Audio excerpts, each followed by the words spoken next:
అండి మన విలేజెస్ లో లా కాకుండాను ఇక్కడ ఇంపర్సనల్ గా అయిపోయారండి. అంటే ప్రజలంతా ఉంటున్నారు కానీ ప్రజల మధ్యలో సంబంధ బంధాలు ఏం లేవండి. అంటే ఎవరి పాటికి వాళ్ళు ఉంటున్నారు. ఇంట్లో పక్క ఫ్లాట్ లో ఎవరున్నారో కూడా తెలియదు. అవునండి, పక్కింట్లో ఏం జరిగిందో కూడా తెలియదు. ఇప్పుడు మన ఇంట్లో ఏమైనా సమస్యలు ఉందనుకోండి, మనమే సమస్యలు పరిష్కారం చేసుకోవాలని అనుకుంటున్నాం కానీ మన సమస్యలు పరిష్కారం చేసుకోవడానికి ఇంకొక మనిషి అవసరం.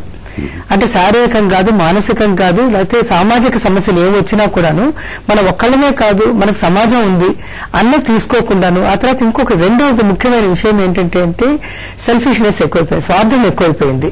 కాబట్టి ఎంతసేపు ఈ పట్టణాల్లో మన సంపాదన, మన జీవితం ఎంత బాగా గడుపుకోవాలన్నదే కానీ ఇంకో వాళ్ళ పక్కన వాళ్ళ జీవితం ఏంటి, మన జీవితం ఏంటి, మన రెండు జీవితాలు ముడిపడి ఉన్నాయి. ఈ సమాజంలో మన ఈ దేశంలో కానీ మన అందరూ మాట్లాడుకోవడానికి కూడా ఎవరు మనుషులు అంటే ఉన్నా కూడా మాట్లాడడం లేదండి. అటువంటి సమస్య. ఇప్పుడు ఫ్లాట్స్ ఉంటాయి, పక్కన ఫ్లాట్ లో ఎవరున్నారో కూడా ఎవరికి తెలియదండి. అలాంటి పరిస్థితి వచ్చింది. అంటే ఒకటి స్వార్థం, ఒకటి ఆ తర్వాత అంటే సమాజం చాలా ముఖ్యం. ఒక ఇండివిజువల్ కి, ఒక వ్యక్తికి సమాజం కూడా చాలా ముఖ్యం అన్న విషయాన్ని తీసుకోవట్లేదు. మన పల్లెటూరులో చూసాం అనుకోండి, ఏదైనా ఒక సమస్య వచ్చిందంటే ఆ పల్లె మొత్తం కలిసి వస్తుంది.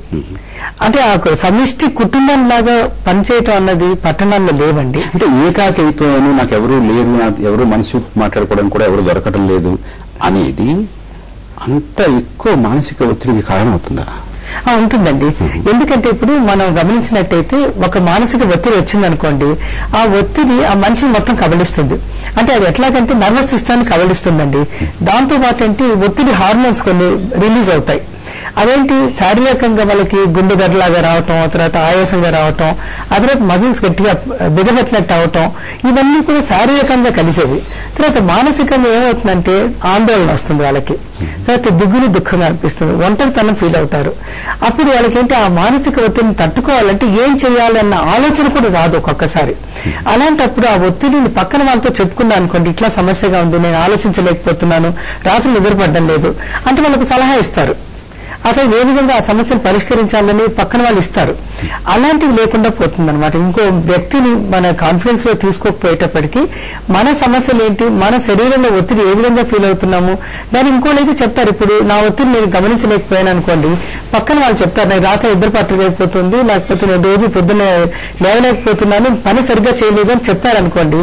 ఆ పక్కన అతను ఏం చెప్తారంటే, ఏంటి ఈ మధ్యకాలంలో మీరైనా ఒత్తిడికి లోనవుతున్నారా, ఏంటి ఆఫీసులో ఒత్తిడిగా ఉందా, లేకపోతే ఇంట్లో ఒత్తిడిగా ఉందా అంటే వాళ్ళకి క్లూ వస్తుంది. అంటే మనకు ఒక సమస్య ఉంది, ఒక ఒత్తిడి ఉంది, అందుమూలన శారీరకంగా మానసికంగా సమస్యలు వస్తున్నాయి అన్న అవేర్నెస్ ఒకటి. నిజంగా చెప్పాలంటే ప్రతి ఒక్క మనిషికి కూడా ఈ ఒత్తిడి మన శరీరాన్ని కబలిస్తున్నాయన్న ఆలోచన కూడా రాదు. అంటే పర్సెప్షన్ అంటాం అన్నమాట. చెప్తారు పట్టణాల్లో అనేక రకాలైనటువంటి వ్యక్తులు ఉంటారు. అవునండి. అంటే కొత్తగా పట్టణంలోకి వచ్చిన వాళ్ళు ఉంటారు. అవునండి. అసలు పట్టణంలోనే పుట్టి పెరిగిన వాళ్ళు ఉంటారు. పట్టణంలో 2-3 దశాబ్దాలుగా ఉన్నటువంటి వాళ్ళు, ఇక్కడ పుట్టకపోయినా పల్లెటూరు వచ్చినా కూడా 15-20-30 సంవత్సరాల నుంచి ఉన్నటువంటి వాళ్ళు ఉంటారు. పెద్దవాళ్ళు ఉంటారు, చిన్నవాళ్ళు ఉంటారు, విద్యార్థులు ఉంటారు, ఉద్యోగస్తులు ఉంటారు. అయితే బాగా ఎక్కువగా ఈ ఒత్తిడికి లోనయ్యేటటువంటి వాళ్ళు ఎవరు? కొత్తగా పట్టణంలోకి వచ్చి ఇంకా అడ్జస్ట్మెంట్ కాకుండా ఉన్నటువంటి వాళ్ళ, లేకపోతే ఆదాయాలు కోల్పోతున్న వాళ్ళు, ఉద్యోగులు భద్రత ఉందా లేదా అనుకున్నటువంటి వాళ్ళు, ఎలాంటి వాళ్ళు? పెద్దవాళ్ళ, పిల్లల, ఎలాంటి వాళ్ళు? అంటే నిజంగా చెప్పాలంటే ప్రతి ఒక్కళ్ళు ఒత్తిడికి లోనవుతారండి. మనం గమనించాల్సింది ఏంటంటే ఒత్తిడి అన్నది ఎప్పుడు కూడా మనం చాలా వరకు నెగటివ్ గా ఆలోచిస్తాం కాదు. ఒత్తిడి అన్నది ఏంటంటే కొంతవరకు శరీరానికి మనసుకి చాలా ముఖ్యం.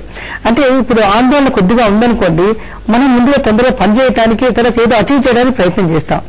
ఆ ఆందోళన ఎక్కువ ఈ ఒత్తిడి మరీ ఎక్కువ చేసింది అనుకోండి, అది మానసిక సమస్యలకి వస్తాయి. ఇప్పుడు మీరన్నవి అందరికీ కూడా ఈ స్ట్రెస్ వచ్చే అవకాశం ఉంది. ఉదాహరణకి చిన్న ఊళ్ళ నుంచి పెద్ద ఊళ్ళలోకి వచ్చారనుకోండి, మైగ్రేషన్. ఆ మైగ్రేషన్ అనేది కూడా చాలా స్ట్రెస్. ఇప్పుడు చిన్న చిన్న ఊళ్ళలో ఉద్యోగాలు దొరకట్లేదు, అందరూ సిటీలకు వచ్చేస్తున్నారు. అంటే వాళ్ళ జీవన శైలి వేరే, ఇక్కడ జీవన శైలి వేరు. కాబట్టి దీనికి అడ్జస్ట్ అవ్వడానికి ఈ శరీరము, మనస్సు వాటికి అడాప్ట్ అవ్వడానికి కొంత సమయం పడుతుంది. అంటే ఏంటి, మన ఈ మానసిక ఒత్తిడి శరీరంలో నర్వస్ సిస్టమ్ మీద ఒత్తిడి కలిగిస్తుంది అనమాట. దాంతో ఏంటి, ఆ మనిషి అడ్జస్ట్ అయ్యే టైంలో రకరకాల అనుభవాలకు లోనవుతారు, శారీరకంగా మానసికంగా. దాన్ని ఒత్తిడి అంటాం. కాబట్టి ఈ మైగ్రేషన్ లో కూడా మనం గమనించాం. ఇప్పుడు చాలా మంది మన దేశం నుంచి వేరే దేశంలోకి వెళ్ళిన వాళ్ళు టెన్షన్ ఫీల్ అవుతున్నారు. కాబట్టి ఎప్పుడైతే చిన్న ప్లేసెస్ నుంచి వేరే ప్లేసెస్కి వచ్చారనుకోండి, వాళ్ళకి మైగ్రేషన్ ఉంటుంది. తర్వాత మీరు ఇంకో ముఖ్యమైన విషయం చెప్పారండి, ఆదాయం ఒకటి. ఒకటి ఏంటంటే ఆదాయానికి ఒక లిమిట్ అంటూ లేదు. ప్రతి ఒక్క వ్యక్తి ఏమనుకుంటారంటే మనకి ఇంత ఆదాయం కావాలని అనుకుంటారు, కానీ దాంతో తృప్తి పడరు. అది వచ్చిన తర్వాత పక్కన వాళ్ళని చూసి ఎదుటి వాళ్ళని చూసి మనకి ఇంకొంచెం పెంచుకుంటే బాగుండు. అతను కన్స్యూమరిజం వరకు లేనటువంటివి కూడా ఇప్పుడు అవి నిత్యావసరంగా తయారైపోయి టెలివిజన్ బాగానే ఉంటే పర్వాలేదు అనుకునే వాళ్ళు టెలివిజన్ కావాలి, టెలివిజన్ లో కూడా స్లిమ్ కావాలి, కంప్యూటర్ కావాలి, టెలిఫోన్ కావాలి, మొబైల్ కావాలి, ఇవన్నీ కావాలి కావాలి కావాలి అవి కూడా అత్యవసరం అయిపోయాయి. అదే కోరికలు ఎక్కువైపోయాయండి, ఉన్నదాంతో తృప్తి పడటం లేదు.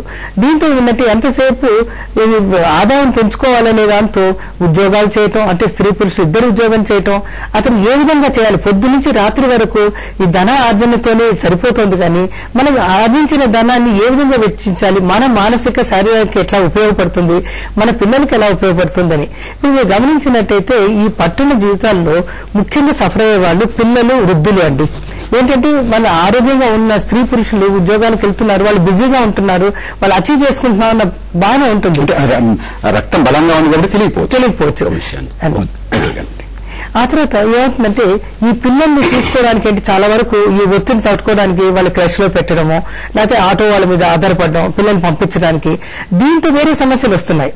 అతను పిల్లలు ఏంటి ఒక పద్ధతిలో రెగ్యులేటెడ్ లైఫ్ గా ఉండట్లేదు. ఎందుకంటే తల్లిదండ్రులు పొద్దున్న లేచిన అందరూ వెళ్ళిపోవాలి, పిల్లలు కూడా రెగ్యులేటెడ్ గా ఉండలేకపోతున్నారు.